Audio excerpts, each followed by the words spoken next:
صباح الخير، كيفكم يا حلوين؟ شو أخباركم؟ يسعد لي صباحكم، صباح الورد والفل والياسمين على البردات.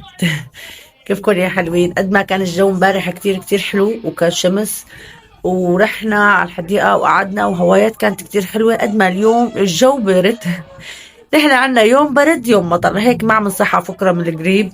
مو انه قريب قريب، بس اكتر شي رشح وتعطيس.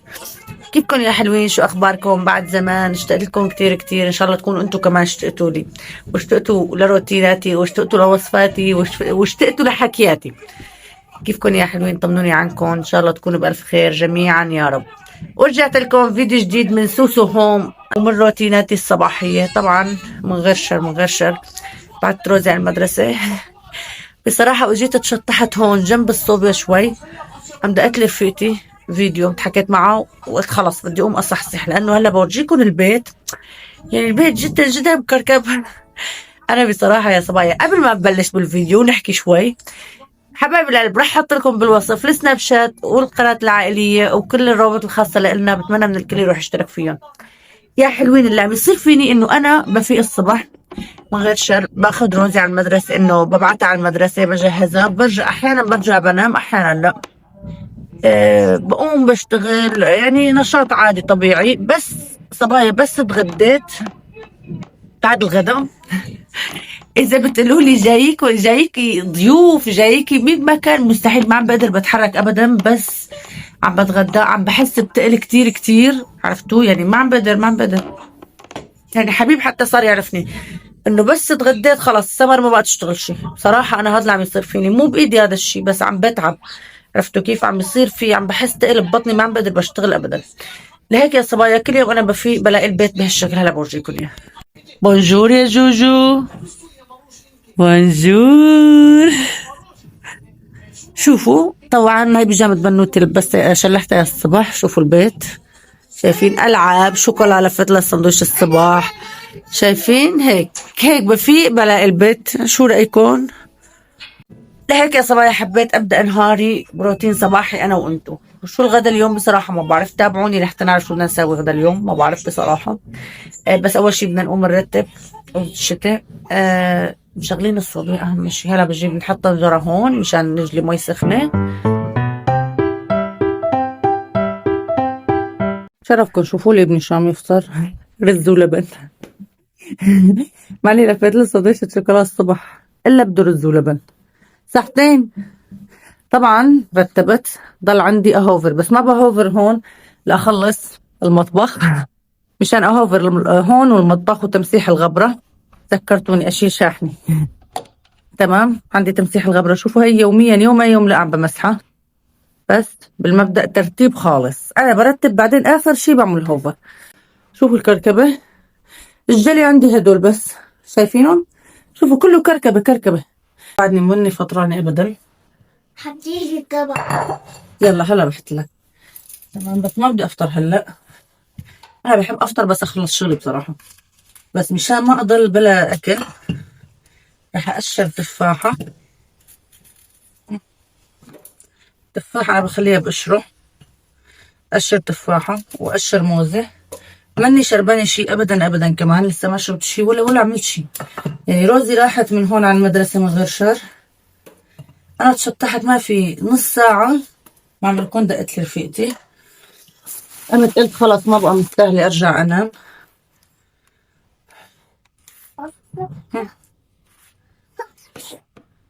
ناكل تفاحة وموزة، بحب انا اكل شي قبل ما افطر.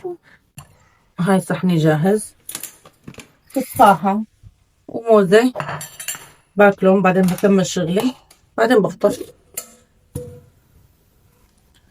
هلا هلا الصبايا ست معطلة إذا بكبر 6 أخ أخ أخ.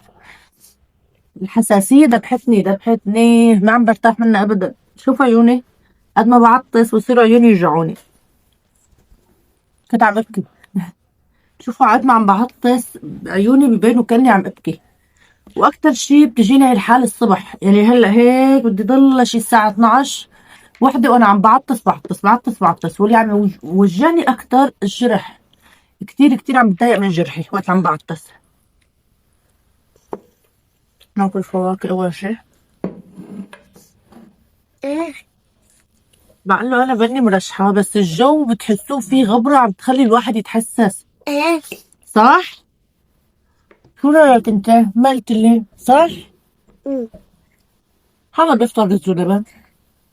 مين؟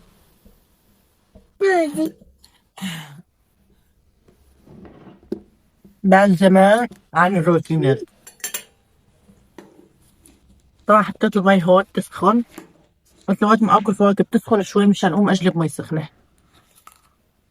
انا التفاح بحب اخليه بقشره، اولادي ما بياكلوا قشره، بس على فكرة قشر التفاح كثير منيح، بس بكره قشر التفاح الاحمر ما بحبه ابدا ابدا. ولا يا اصدقائي صار دور المطبخ.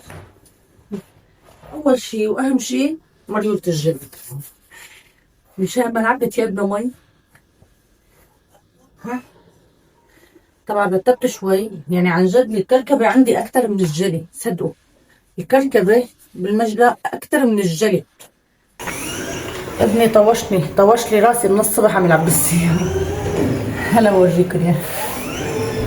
شوفوا لي وبيعرف يسوق على فكرة الصبايا، بيروح يمين بلف بيرجع. شوفوا هلا عم يصفها ها، شوفوا ما اشتروا بالصف،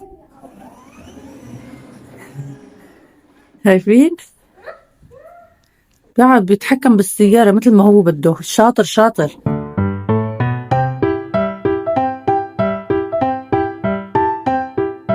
هلا يا صبايا طبعا بعد ما جريت الجريات فأنا عندي بس طنجرة نقعتها هلا بالمي، صار وقت أكثر. طبعا أنا فترة الحمل عم باكل خبز شوفان، عرفتوا؟ عم يجي كتير منيح لمعدتي، عرفتوا؟ لأن عم باخد دواء فيتامين، دواء الفيتامين عم يخلي يصير معي إمساك. خبز الشوفان عم بستفاد عليه بالنسبة لهالموضوع. اليوم الفطور رح يكون كيري جبنة دهن، بس على فكرة أنا واحد يعني باكل واحد بس ما بحس حالي شبعت، بس بقول أحسن مشان ما يعني أضل آكل ولا أشبع، لا باكل شوي شوي مشان معدتي. يلا حبيبي يلا، هلا بصب لك مي. دهنا عطشان كتير. إيه ما حدا إلا بتاكل رز ولبن، حدا بياكل رز ولبن من الصبح يا صبايا. طبعا رح نقشر نقطع. أنا هيك على فكرة صبايا عم بحب أفطر كل يوم يا لبنة يا جبنة، بس بحب أسويهم هيك. بحط معها خيار. يلا حبيبي يلا بس ألف سندويشتي يلا. حط بندورة حبيبي، كل كاساتكم بالغسيل، هون أنا غسلتهم هلا لقيت وحدة. يلا هاي بندورة الصغيرة تطلع كمان طيبة معه.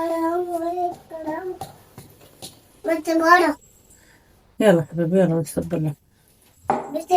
هاي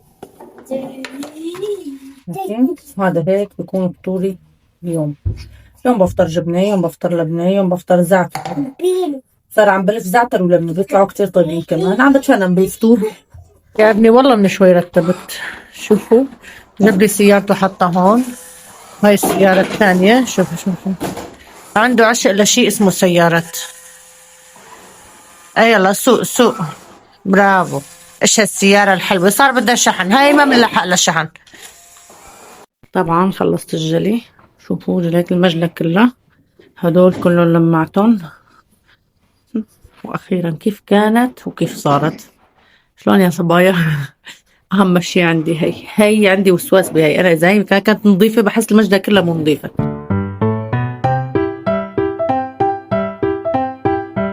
طوشت بتعرفي يعني طوشت. انا بفتح لك يلا، المهم ضبها يلا ضبها، تفضل يلا ضبها. طوشت بالصبح يا صبايا، طوشت بصوت السيارة. طبعا هلا صارت الساعة تقريبا 1، رح تيجي روزي شوي كمان بتيجي روزي. اليوم الغدا رح يكون جراتان، ما بعرف إذا بتعرفوها أو لا. طبعا الجراتان هي معكرونة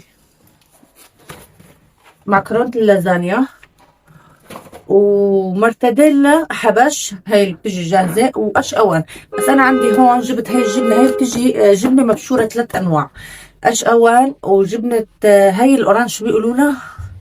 شيدر، مع اني انا ما كثير بحب الشيدر، بس حبيب جاب لي منها هي الجبنه، قال لي جربي لي اياها، قال كثير طيبه. لهيك يا صبايا اليوم الغدا راح يكون مثل ما قلت لكم جراتان. هاي الوصفه ولا مره عملتها على اليوتيوب بصراحه. تمام. وراح نحط بدال الحليب راح نحط كريمه طبخ، كمان بتعطيها طعم اطيب وبتطلع دسمه. يعني حتى برمضان، هلا انا عم بعطيكم وصفات كثير مفيده لكم لرمضان، لانه قرب رمضان ان شاء الله بينعاد على الجميع بالخير والصحه. تعبت. لهيك اليوم الوصفة ولا مرة صورت لكم إياها على اليوتيوب، بتمنى تعجبكم، وإذا عجبتكم هاي الوصفة اكتبوا لي رأيكم بالتعليقات إذا طيبة أو لا. هلا أول شي يا صبايا، طبعا مثل ما قلت لكم أنا رح ساوي البشاميل بالكريمة، كريمة طبخ وحليب. هلا أنا حطيت هون 3 كاسات كريمة طبخ. تمام. فيكم أنتم تستبدلوها كلها، يعني بتستبدلوا الكريمة بدال الحليب، بس أنا حطيت هيك وهيك مشان ما تطلع كتير ثقيلة. حطيت 3 كاسات كريمة طبخ وكاستين مي، وحطيت حليب بودرة.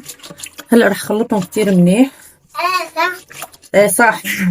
طبعا هيدا الحليب مشان نعمل البشاميل. اول شي بدنا نسوي البشاميل مشان نطبق الجراتان. هلا يا صبايا مثل ما قلت لكم انا عندي هون نعتبر 5 كاسات، بدنا 5 معالق طحين، لكل كاسه بدنا معلقه طحين مشان البشاميل. رح نحط 5 معالق. ما شاء الله اسمعوا صوت الرعد عنا. طبعا 5 معالق بدها تكون منيحه، شوفوا كيف. وهلا طبعا انا حطيت مقدار فنجان زيت، فنجان صغير زيت. فيكم انتم تستبدلوا الزيت بالزبده، عرفتوا كيف بتطلع اطيب البشاميل. وهلا يا صبايا بدنا نحمص الطحين لحتى يعطينا ريحه طحين محمص، عرفتوا؟ لان كل ما حمصتوا الطحين كل ما اعطانا طعم اطيب. هلا نحن شفنا هيك الطحين، شايفين؟ بضيف له كمان شويه زيت مشان ما يضل هيك مجبل معنا. شوفوا صبايا بهذا الشكل نحن بدنا الطحين يضل. بس اجت بنتي من المدرسة ببلش بقى ابني يتخانق هو واخته، اليوم خناق وبكره خناق. شايفين يا صبايا شلون صار الطحين؟ هلا بنخليه يتحمص كتير منيح، بعدين بنبلش ننزل الحليب تدريجيا.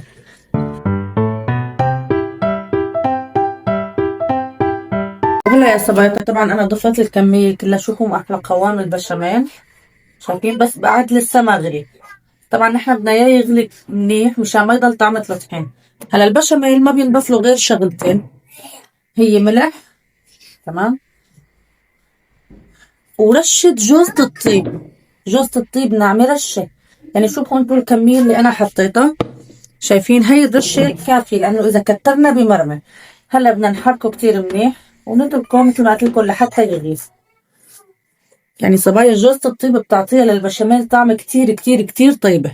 وطبعا يا صبايا على فكرة هاي الطبخة كتير سريعة وسهلة وكتير طيبة، عن جد سريعة وطيبة وسهلة. بس أنا بالنسبة لإلي تسطيرة ما بسطرانه، بنطر حبيبي أبو جورج هو يجي يسطر لي إياه.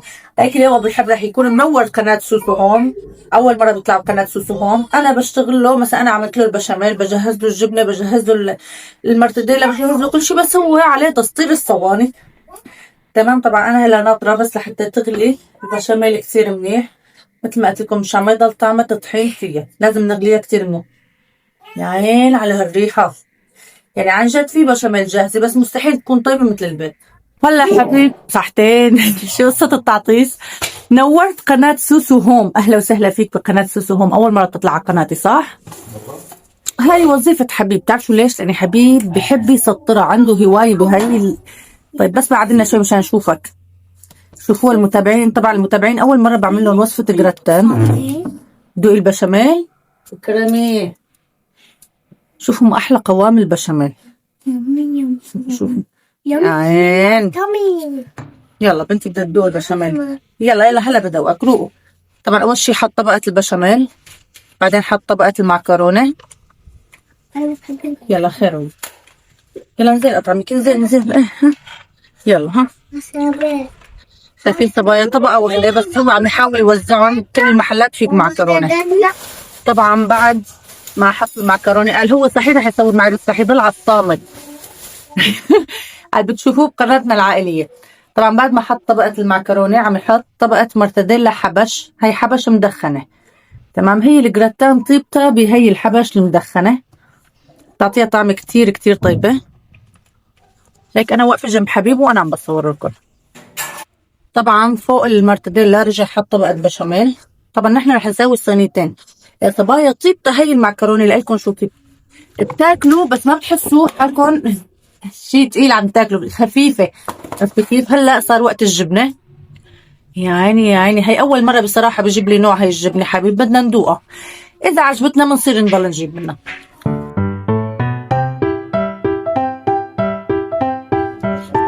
يا عيني يا عيني عليك يا ابو الحب. طبعا هي اخر طبقه بتكون، اخر طبقه بنحط لها بشاميل، وبعدين بنحط على وجهها اشقوان يعني جبنه. عرفتوا كيف؟ انتوا فيكم تحطوا كمان على وجهها بشاميل وكعك كمان. الكعك بيعطيها طعم كتير كتير طيبه، بس انا اولادي ما بيحبوا الكعك معه. فيكم تحطوا على وجهها كعك، بيعطيها لون حلو وطعم طيبه، بس نحن ما راح نحط. هلا ما بعرف اذا بحط بالصينيه الثانيه ممكن احط هديك فيها كعك، انه هديك اصغر. عيني عليك اذا كل شغلك هيك، مو هيك بتقلي؟ يا عيني. طبعا طحنت له شويه كعك مشان هي يعني حطنا عليها كعك على وجهها مثل ما قلت لكم. دعمها بالكعك بتحبه طيبه. هي الصغيره حطينا لها على وجهها كعك، والثانيه تعالوا شوفوا هنا. شوفوا لي ما احلى هالموديل. يا عيني يا عيني، شي فاخر على الاخر. شوفوا لي ولادي شو عم ياكلوا. شو عم تاكل؟ كعكه صحتين. روزي هاي. I am hungry. سمعتوا لي ولادي بس جاوا I am hungry. يا عيني عليكم. I am hungry I am hungry.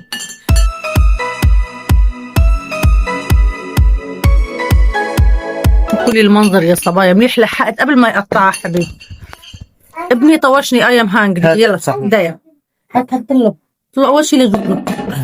يا عيني يا عيني يا عيني يا صبايا. الله شوف والله شكلها الجبنه بتشهي. جوجو خليها تبرد. اوكي شوفوا ما احلاها. اوه طبعا نحن رح نقعد ناكل من هي الصينيه لوقت ما تستوي تبع الكعك. ابو الجوج شلون؟ شي فاخر على الاخر. صحتين. روزي عادي يا ماما عادي وكلي. ماما بس سخنه كتير. برديه اول برديه. هي طيبة بتسخن. طيبة هي سخنة يعني. شوفوا قد ما حبوها. هني ولادي كتير بيحبوا هاي الأكل كتير. هلا دوري يا صبايا أنا أدوق. إنني جائع يا صبايا. فطرت وشربت حبة الفيتامين. إذا بقلكن يعني هلا شايف الصينية حاسة حالي بدي آكل الصينية. وأنا حاسة حالي بياكل الصيف. شلون أم الزوز؟ صرت آكل صبايا وصفة ما بتتفوت. وصفة كيف بدي لكم رح تحبوها كتير عن جد. وبس عملتوها عن جد يا صبايا. اي حدا بيعمل هاي الوصفه يكتب لي بالكومنت طيبه او لا. طبعا هلا انا بدي الجبنه المبشوره الموزاريلا فعلا طيبه. المخلوطه طلعت طيبه مع الطبخ. هلا يا صبايا بدي اعتذر منكم بس برجع لكم. هلا يا حلوين. طبعا خلصت الغداء وشلت الاكل. كانت وصفة غير شكل. الغداء اليوم كان شي فاخر على الآخر. حبايب القلب لهون بكون وصلت معكم لنهاية الفيديو. إن شاء الله يكون عجبكم فيديو اليوم. وروتيني اليوم حامل بالشهر الخامس. طبعا أنا بأول الشهر الخامس يعني صار لي يومين فايت بالشهر الخامس. حبايب القلب لا تنسوني من الاشتراك واللايك وتفعيل زر الجرس مشان يوصلكم كل شي جديد من سوسو هوم، وصفات سوسو هوم وروتينات سوسو هوم. بحبكم كتير. سلام.